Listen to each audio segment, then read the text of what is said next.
Si pour vous, mode équitable égale poncho ou bonnet péruvien, vous allez peut-être apprendre des choses avec notre invitée du jour. Elle a 32 ans, elle a créé sa ligne de vêtements équitables nommée Idéo. Bonjour Rachel Liu. Bonjour. Vous avez une entreprise de 15 salariés avec un chiffre d'affaires d'1,4 million d'euros. Qu'est-ce que vous vendez exactement ? Donc en fait, avec mon associé, effectivement, on a créé une société qui s'appelle Idéo. C'est une marque de prêt-à-porter. Donc on fait à la fois de la femme, de l'homme et du bébé. Donc une ligne plutôt casual urbaine. Ça va du t-shirt à la veste, pantalon, jean, tunique, robe. Donc toutes sortes de choses autour du thème de l'écologie, du respect de l'homme et de l'environnement. Alors, dans commerce équitable, il y a d'abord équitable. Oui. Ça veut dire quoi exactement ?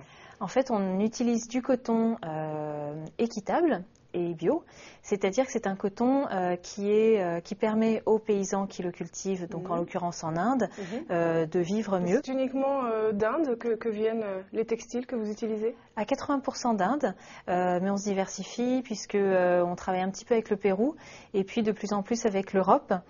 Donc on travaille principalement le coton biologique, mais on essaye petit à petit d'introduire d'autres fibres écologiques et éthiques qui, pour le coup, peuvent venir d'Europe ou d'Afrique.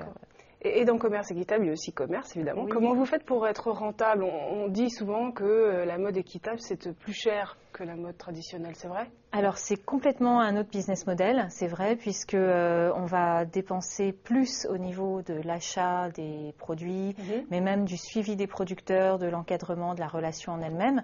Par contre, on va dépenser moins quand même en frais de marketing, communication, parce que d'une certaine manière, on s'appuie sur une authenticité, sur une réalité du produit. Et puis la main-d'œuvre est un peu moins chère puisque vous allez en Inde, vous le disiez. Alors oui, en Inde, c'est sûr que si on travaillait en France, on serait du haut de gamme, ce qu'on aurait pu choisir d'être, mais notre volonté, c'est quand même de garder des prix accessibles à tout le monde. Et les consommateurs en sont plutôt friands, a priori. De plus en plus. C'est vrai qu'il y a eu tout un travail d'éducation puisqu'on a créé donc en 2002, à l'époque, alors là, le coton bio et même le coton équitable, c'était des notions qui étaient très abstraites pour les gens. Aujourd'hui, il y a de plus en plus d'offres, il y a de plus en plus de communication.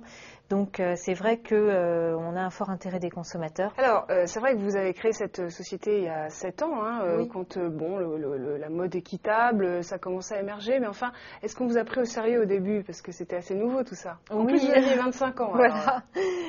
En fait, c'est vrai qu'au démarrage, on ne nous a pas forcément prises tout de suite au sérieux. C'était de la mode, c'était de l'éthique, j'étais jeune. Alors heureusement, mon associée Nina Georgie, donc elle avait quand même 15 années d'expérience dans le textile, dans la mode. Mais on a dû passer beaucoup de temps et dépenser beaucoup d'énergie à convaincre que c'était pas juste une lubie, pas juste une belle idée, mais que ça correspondait également à une réalité économique. Donc depuis 3 ans, à peu près 3-4 ans, on peut dire que plus personne ne se pose la question de la pérennité de ce secteur, quoi. Rachel, vous avez fait HEC, donc certainement que ça aide un peu. Vous avez aussi été acceptée dans une couveuse. Et là, il faut que vous nous expliquiez en quoi ça consiste. En fait, une couveuse d'entreprise propose un hébergement, on va dire, juridique, non pas physique, à ne pas confondre avec une pépinière d'entreprise. En fait, il s'agit d'être suivi par un conseiller qui va suivre votre projet, vous poser des questions parfois un peu difficiles, mais vous aider en tout cas à avancer, à le tester. En même temps, vous pouvez commencer à acheter, à vendre vos marchandises par l'intermédiaire de la couveuse, donc sans créer officiellement de structure. Et le but de tout ça, en fait, c'est d'avoir une période de temps d'à peu près, en moyenne, je crois que c'est 6 mois, 1 an, de test du projet, sans grands investissements et en étant suivi. Et comment on les trouve alors, ces couveuses d'entreprises qui se créent ?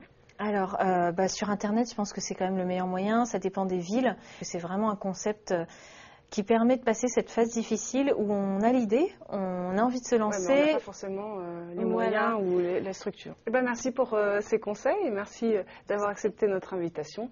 La semaine prochaine, on se retrouve pour un autre épisode de Dans ma boîte.